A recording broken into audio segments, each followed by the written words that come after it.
Darren, as you know, we are fighting very hard to try to confirm Matt Gaetz as Attorney General. Before we go into the specifics here of the baseless accusations that are being hurled towards Gaetz, please build out the significance of this nomination and the importance of getting him confirmed. Absolutely. You know, I think it's no mystery to us what's been going on basically since Trump stepped into the political arena. There has been corruption of our institutions across the board, a repurposing of our institutions away from their proper and legitimate function toward basically political suppression against the enemies of the corrupt regime.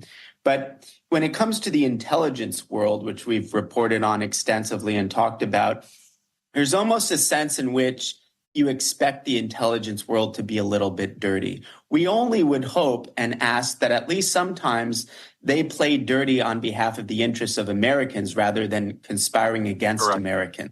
But there's an inherent dirtiness to the work of the intelligence world. Justice is very different. Justice really cuts to the core of our self-conception as Americans.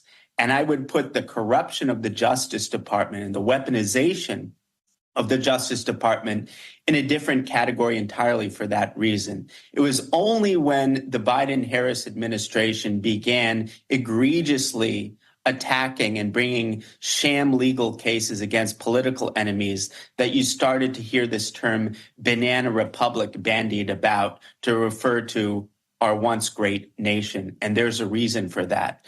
And so I think justice is the precondition, setting the Department of Justice aright, cleaning out the filth in Department of Justice, restoring legitimacy to our justice system and law and order. That is a precondition for the broader work that we need to do across the board in terms of reorienting the bureaucracies as such. In other words, if justice isn't fixed, there will be no draining of the swamp. As far as why Matt Gaetz is the indispensable man for this indispensable work, there's nobody in the country that better combines demonstrating not only to Trump and the MAGA agenda, exceptional legal acumen, and also, we might get into this a little bit, he has more so than anyone, arguably than Trump, felt the personal result, the personal brunt of the very corruption and weaponization that he will soon be in a position to address and correct. So for that reason, I think that Venn diagram of personal stake, intellectual capability and expertise, and unwavering loyalty to Trump and the MAGA agenda, you need that in an attorney general. We learned the first time around what happens when you have an attorney general who does not meet those criteria, a disaster. I think it's fair to say that attorneys general in the previous administration amounted to the Achilles heel. And it's not just about setting justice aright. If you have an attorney general who's not willing to fight, that can cause problems that compromise the entire agenda writ large, because all of your bandwidth is sucked up, for instance, in dealing with Russia nonsense or this or that.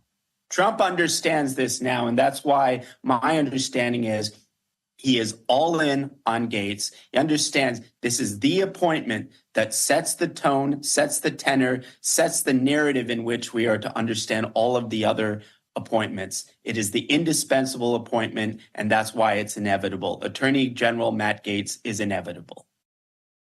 That is beautifully put. Matt Gaetz is smart, energetic, aggressive, and loyal to both Trump personally and the agenda. Darren, very quickly on just this, then I want to get into the details. We must repeat, he can be confirmed.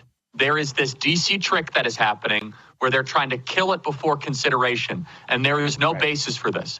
In fact, I can name 5 U.S. senators that I have been communicating with that have all said, you know what, if it comes up for a vote, I will vote for it. And so they want to try to kill it without a vote. Why is that, Darren? By the way, anytime you guys hear, 6 senators won't vote, ask for their names. Say, what are their names? Do you notice that? What is the importance or the significance of that, Darren? They're trying to kill it with anonymous sourcing. Why? Well, look, as far as these sham allegations, which I don't even really want to dignify and up to the point of discussing them, but if we're going to address them, I think it suffices to say that we had an extremely aggressive and corrupt Justice Department that basically prosecuted any grandma who sat, within 10, meters of the U.S. Capitol. And yet these people who absolutely hate Gaetz, they hate him.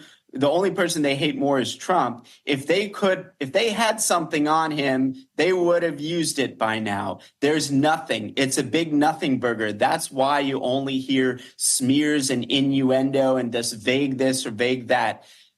These rumors, the purpose of the rumors that are manifestly false is to serve as a pretext for weak people who are afraid to put someone like Gaetz in because they know that he's the indispensable man for Trump.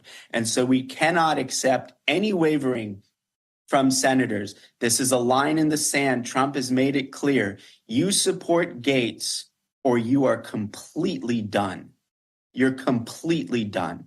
And by the way, I'd just like to say we need to put this, to senators very starkly. And I think they will do the right thing once they understand the stakes involved and once they understand the intensity of our commitment here. But also, I think the conservative legal community needs to step up. I pointed this out in other occasions.